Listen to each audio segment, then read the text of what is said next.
Bon dimanche les pirates, j'espère que vous allez bien, moi ça va bien, je m'appelle Bruno Marchal depuis 1999, je vous aide à récupérer votre couple, vous êtes ensemble depuis 5, 10, 15, 20 ans, vous êtes un couple établi comme on dit, et vous traversez une crise de couple, et bien cette crise de couple est normale, malheureusement vous avez vu qu'autour de vous, il y a des couples de longue durée qui se sont séparés parce qu'ils n'ont pas su gérer la crise de couple, ça arrive, hein.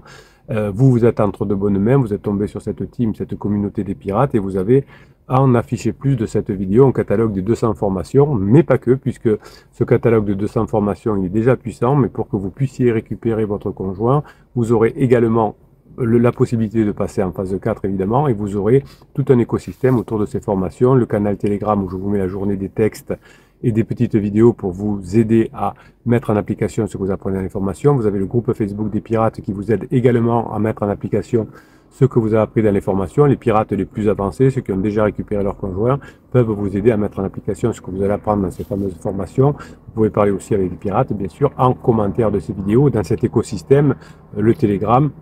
Vous avez aussi des mini-lives dans la journée parfois, vous avez le gros live par semaine, vous avez une vidéo longue le matin, donc vous avez tout l'écosystème autour du catalogue des formations pour récupérer votre conjoint. Les formations, c'est des formations uniquement audio que vous écoutez en faisant autre chose. On n'a pas le temps aujourd'hui, surtout si votre conjoint est en crise, et si vous avez des enfants, etc. Vous ne pouvez pas vous mettre 4 heures devant un ordinateur, puis ça va, on n'apprend pas comme ça aujourd'hui, on apprend en écoutant. Vous écoutez, vous réécoutez en faisant autre chose.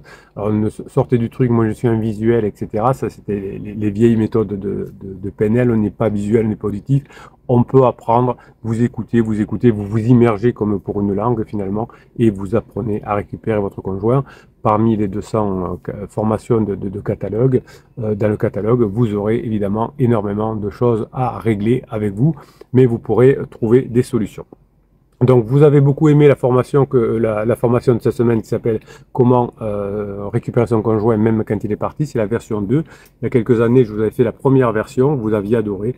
Eh bien, les neurosciences ont avancé, la psychologie aussi, donc je vous ai fait une version 2 totalement différente, complètement différente. Il n'y a pas un fichier qui est le même et qui va vous permettre aussi de récupérer votre conjoint, même s'il est parti.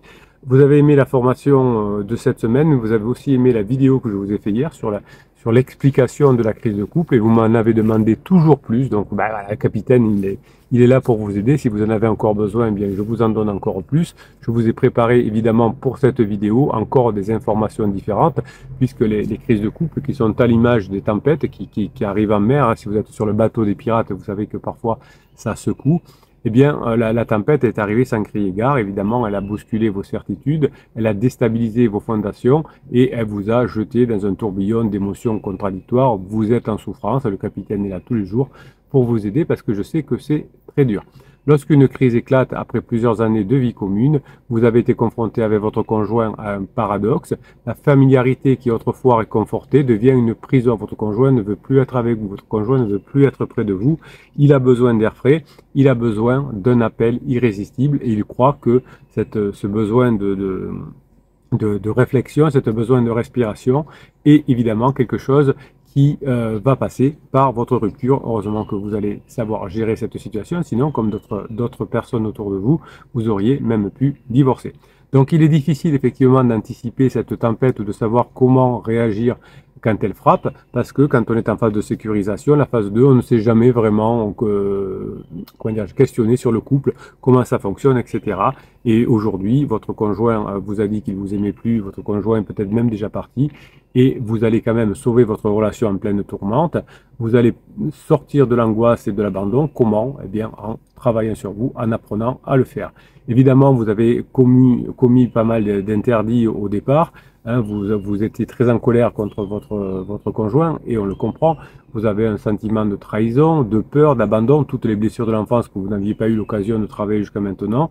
Eh bien, tout ça va vous laisser désemparé et dans l'inconnu.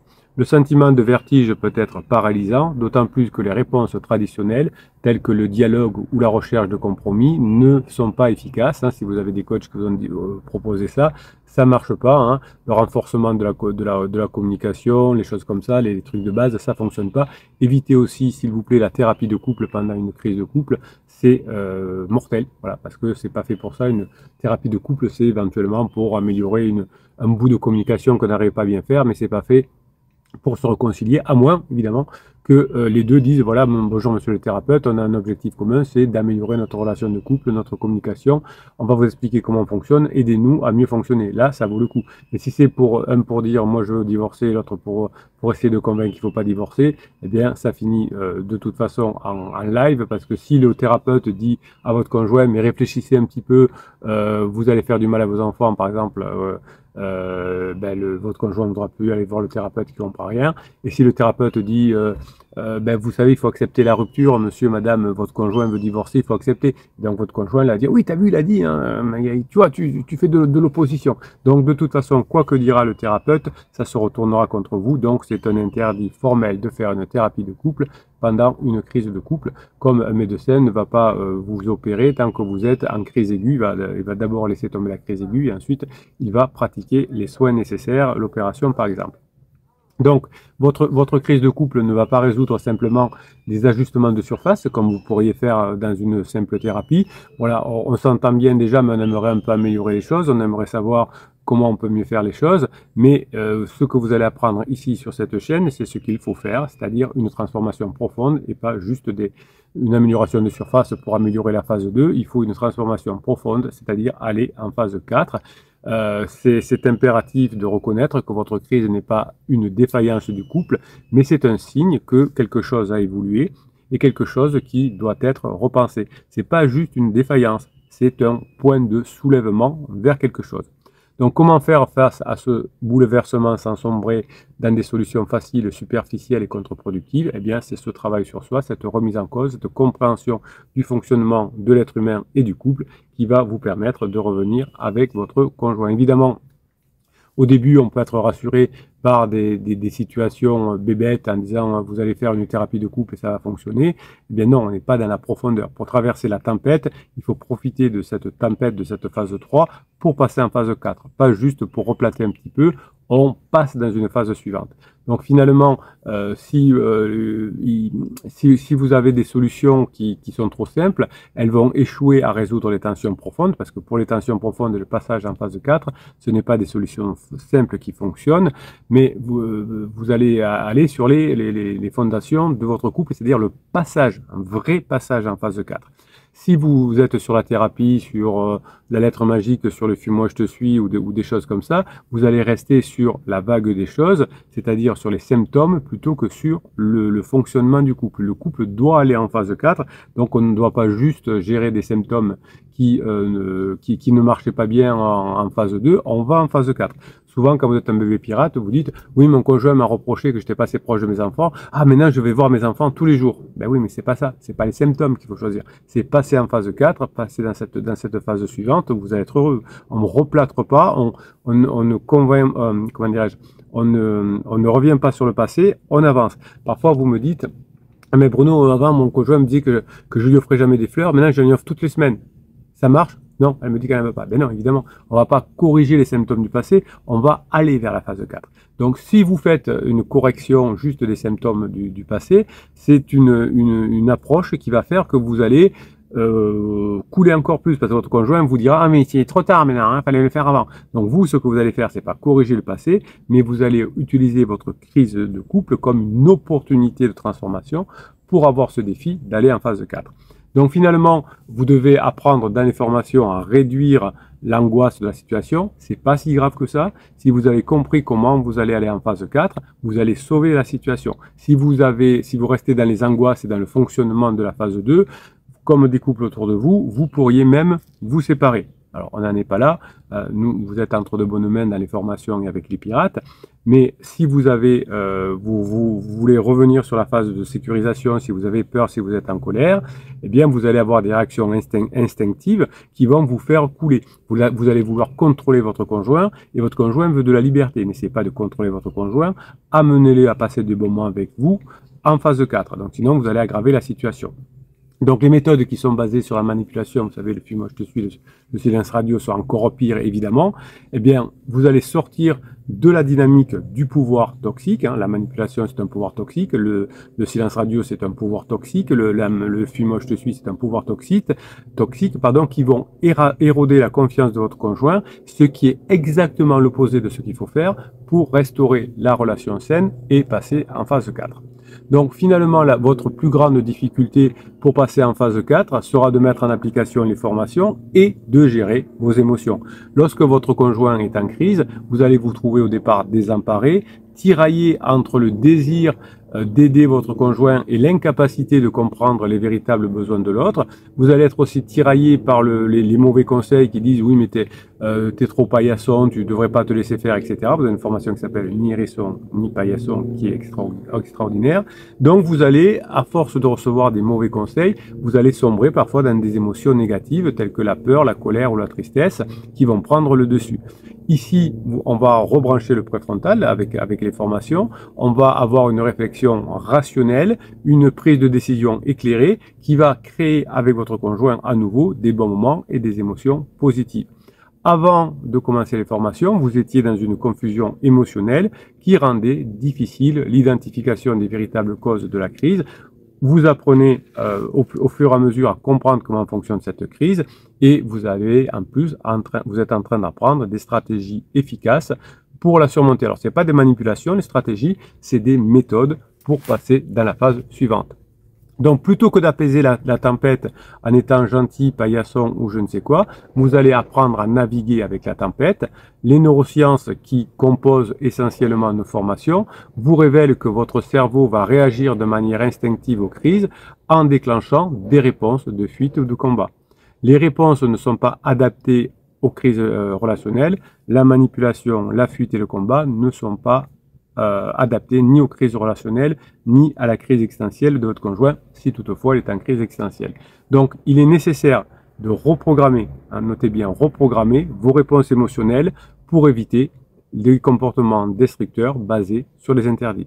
Une approche, finalement, va vous permettre d'intégrer des techniques de visualisation mentale. Vous avez une technique qui s'appelle la méthode DROP. Je vous ai fait une formation totale dessus. Elle est extraordinaire. La visualisation positive ne fonctionne pas toute seule.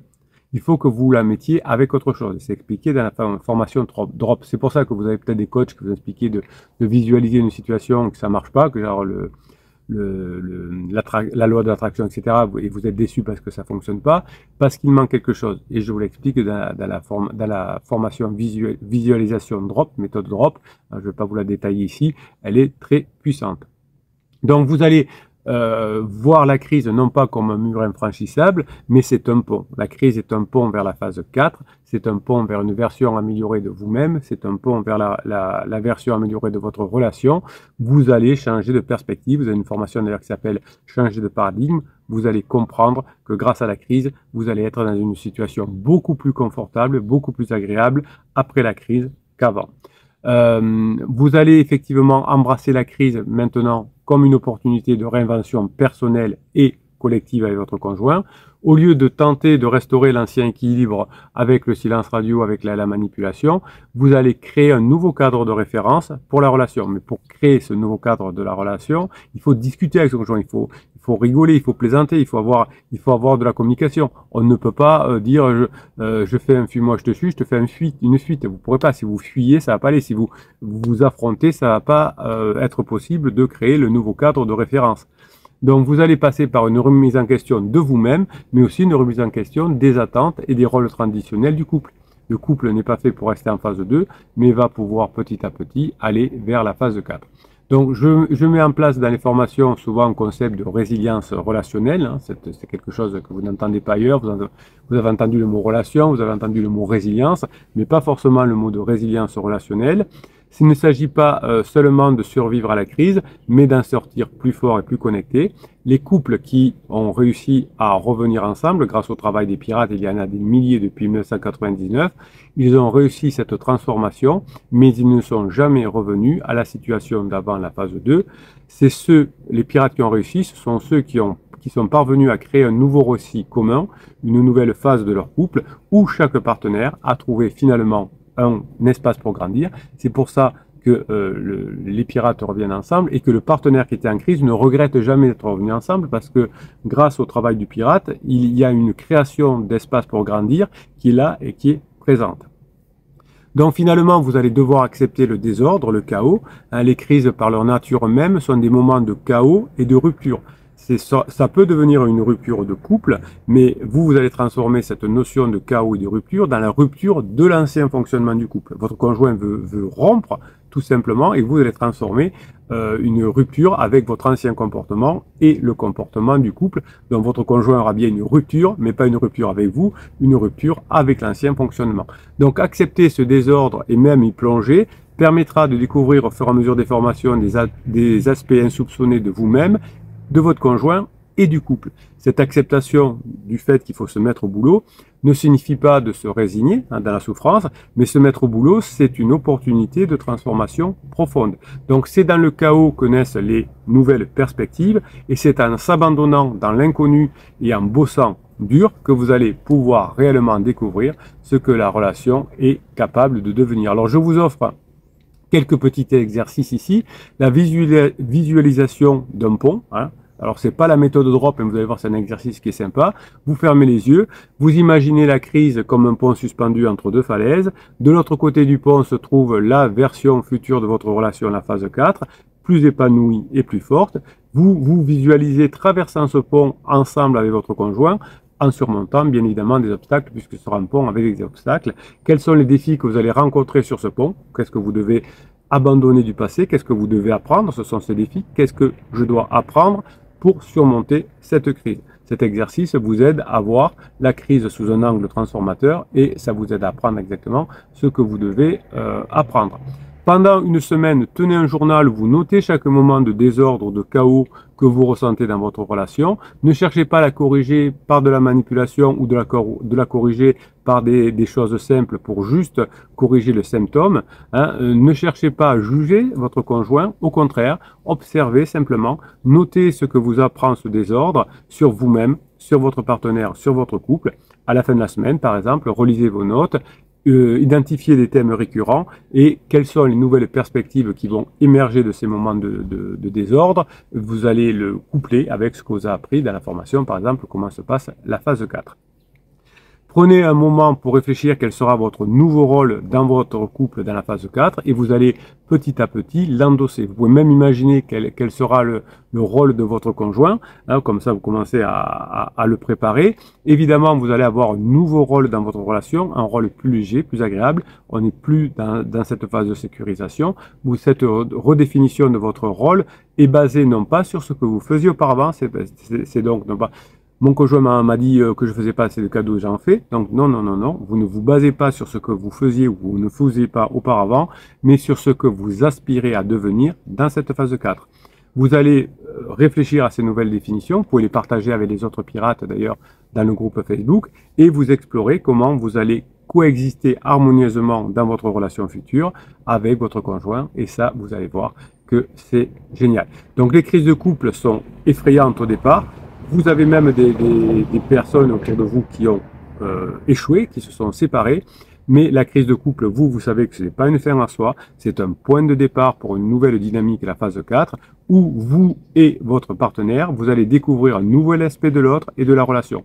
Pour que votre conjoint voit un nouvel aspect de vous, il faut que vous changez. Vous acceptez le chaos, vous transformez vos émotions négatives en émotions positives, vous occupez un nouveau rôle dans le couple et tout ça va faire survivre votre couple à la crise et vous allez en sortir grandement enrichi et au lieu de dépenser de l'argent dans le divorce, dans la séparation, dans la souffrance, dans le psy de vos enfants, eh bien vous aurez investi dans vous, dans vos formations, dans votre progrès et vous allez évidemment non seulement éviter toutes ces dépenses qui sont 20 000 € la première année, 10 000 € les années suivantes, mais vous allez courir vers le bonheur. Je vous souhaite le dimanche que vous méritez, mes pirates adorés.